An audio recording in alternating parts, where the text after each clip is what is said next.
மருமகள் சீரியல்ல அடுத்து வர எபிசோட்ல என்ன மாதிரியான ட்விஸ்ட் எல்லாம் இருக்க போகுதுங்கிறத இந்த வீடியோல பார்க்கலாம். தமிழ் அங்கிருந்து கிளம்பி போயிடுறாங்க. தமிழ் போனதுமே சேது தமிழை பத்தி நினைச்சு பாக்குறாங்க. ஒருத்தருக்கு ஏதாவது ஒரு உதவி வேணும்னா முதல் ஆளா எல்லாருக்குமே அப்படி ஒரு உதவி செய்யறா.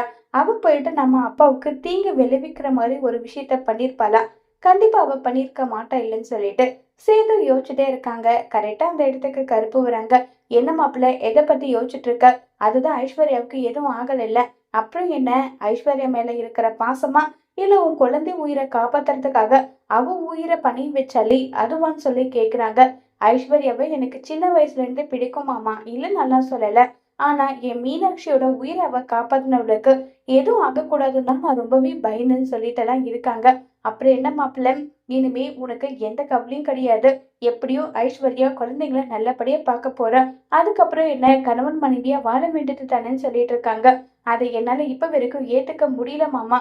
மனசுக்கு ஒரு மாதிரி கஷ்டமாவே இருக்கு. என்ன பாம்புல சொல்ற? ஆமா மாமா, என்னால புரிஞ்சுக்கவே முடியல. தமிழை நான் விலைக்கு வச்சாலும் தமிழ் நம்ம குடும்பத்துக்கு ஏதாவது ஒரு பிரச்சனைனா முதல் ஆளா அவ தான் நிக்கிறா. அவளை பத்தி நம்ம தப்பா புரிஞ்சுக்கிட்டோம்னு நினைச்சு இப்ப வருத்தப்படுறேன். பாத்தீங்களா, குழந்தை 2 குழந்தைக்கும் பசி ஆத்திக்கிட்டே தமிழ் எப்படி ஒரு வேலை செஞ்சா, ஐஸ்வர்யாவும் ஒரு பக்கம் பார்த்துக்கிட்டா. நிஜமாவே நான் என்ன சொல்றதுனே தெரியல. அதுவே வேற யாராவது இருந்திருந்தா, உன்னுடைய 2ஆம் தாரம் பொண்டாட்டி தானே, அவளை நான் ஏன் பார்த்துக்கணும், எதுக்கு பார்த்துக்கணும்னு சொல்லி வேலையை பாருங்க நம்ம உதவி கேட்டா கூட செஞ்சிருக்க மாட்டாங்க. ஆனா தமிழாவே முன் ஐஸ்வர்யாவோட உயிரை காப்பாத்த எந்த அளவுக்கு ரிஸ்க் எடுத்தா தெரியுமா? அதெல்லாம் நினைக்கும் போது மனசுக்கு ஒரு மாதிரி வருத்தமா இருக்கு. நான் தான் தப்பா தமிழ புரிஞ்சுக்கிட்டோம்னு நினைச்சு வருத்தமா இருக்கு நல்லா சொல்லி சேர்த்து பேசுறாங்க. இது எப்பயோ வர வேண்டிய ஞானோதயம் மாப்பிள்ள, உனக்கு இப்ப வந்திருக்கு. ஒரு பிரயோஜனமும் கிடையாது. நீ ஐஸ்வர்யா கழுத்துல தாலி கட்டிட்ட. புடிச்சாலும் பிடிக்கலனாலும் அவதான் உன்னுடைய பொண்டாட்டி.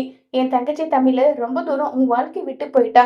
ஒருவேளை தமிழ் தப்பே செய்யலன்னு சொல்லி நீ அவகிட்ட மன்னிப்பு கேட்டாலும் அவ உன்னை ஏத்துக்க போறது கிடையாது. எதுக்காக மாப்பிள்ள தேவையில்லாம உன் வாழ்க்கையை அழிச்சுக்கிட்டு ஐஸ்வர்யாவோட வாழ்க்கையை அழிக்கிற? ஏதோ மனசு மாதிரி அந்த பொண்ணு கூட குடுத்தன நடத்துற வேலையை பாருன்னு சொல்லி கருப்பு சொல்றாங்க. இதை கேட்டாலுமே சேதுவோட மனசுக்கு தமிழோட ஞாபகமாவே இருக்கு. இப்ப சேது உண்மையை கூட சீக்கிரம் கண்டுபிடிப்பாங்களா?